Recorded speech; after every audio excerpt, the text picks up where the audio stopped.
প্রিয় শিক্ষার্থী বন্ধুরা, আশা করি সবাই অনেক অনেক ভালো আছেন। আজকে আমি আবারও একটি নতুন ভিডিও আপনাদের সাথে শেয়ার করার জন্য চলে আসলাম। তো আজকে আমার এই ভিডিওতে আলোচনা করা হবে 2024 সালে জাতীয় বিশ্ববিদ্যালয়ের অধীনে অনার্স ভর্তির প্রথম রিলিজ স্লিপে কোন কোন শিক্ষার্থী আবেদন করতে পারবে এবং কোন কোন শিক্ষার্থী আবেদন করতে পারবে না। তো ভিডিওটি যেহেতু খুবই গুরুত্বপূর্ণ, তাই আপনারা মনোযোগ সহকারে না টেনে দেখবেন। আর যদি স্কিপ করে বা টেনে টেনে দেখেন তাহলে অনেক কিছু কিন্তু মিস করবেন। তো চলুন বেশি কথা না বাড়িয়ে আমরা মূল আলোচনায় চলে যাই। তো প্রথমে আমরা দেখব অনার্স ভর্তির প্রথম রিলিজ স্লিপে কোন কোন শিক্ষার্থী আবেদন করতে পারবে।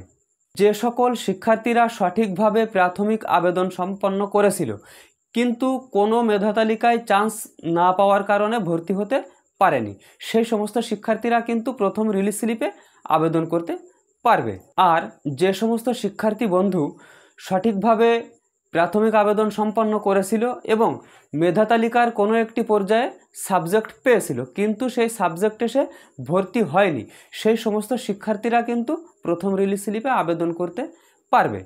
আর সবশেষে বলা হচ্ছে, যে সমস্ত শিক্ষার্থী বন্ধু সঠিকভাবে প্রাথমিক আবেদন করার পরে সাবজেক্ট পেয়েছিল এবং সাবজেক্ট পাওয়ার পরে সেই সাবজেক্টে ভর্তি হয়েছিল, ভর্তি হওয়ার পরে প্রথম রিলিজ স্লিপের পূর্বেই সেই ভর্তি বাতিল করেছে, সেই সমস্ত শিক্ষার্থী বন্ধুরা কিন্তু প্রথম রিলিজ স্লিপে আবেদন করতে পারবে।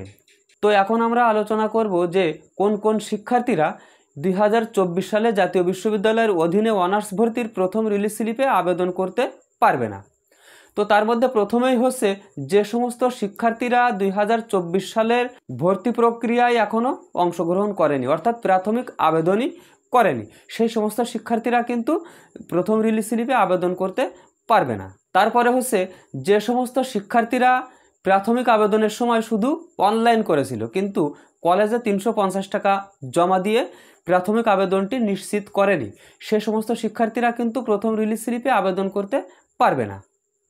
আর সবশেষে যেটি বলা হচ্ছে, যে সমস্ত শিক্ষার্থীরা সঠিকভাবে প্রাথমিক আবেদন করার পরে কোনো একটি পর্যায়ে সাবজেক্ট পেয়েছিল এবং সেই সাবজেক্টে ভর্তি হয়েছিল, ভর্তি হওয়ার পরে এখনও পর্যন্ত ভর্তি বহাল রয়েছে, ভর্তি বাতিল করেনি, সেই সমস্ত শিক্ষার্থীরা কিন্তু প্রথম রিলিজ স্লিপে আবেদন করতে পারবে না।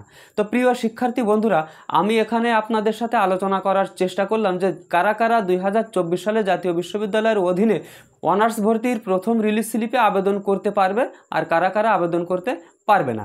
এর বাইরেও যদি আপনাদের কোনো রকম কোনো প্রশ্ন থেকে থাকে তাহলে আমার ভিডিওর নিচে আপনারা কমেন্ট আকারে রেখে যেতে পারেন, আমি যত দ্রুত সম্ভব আপনাদের এই কমেন্টগুলোর উত্তর দেওয়ার চেষ্টা করব।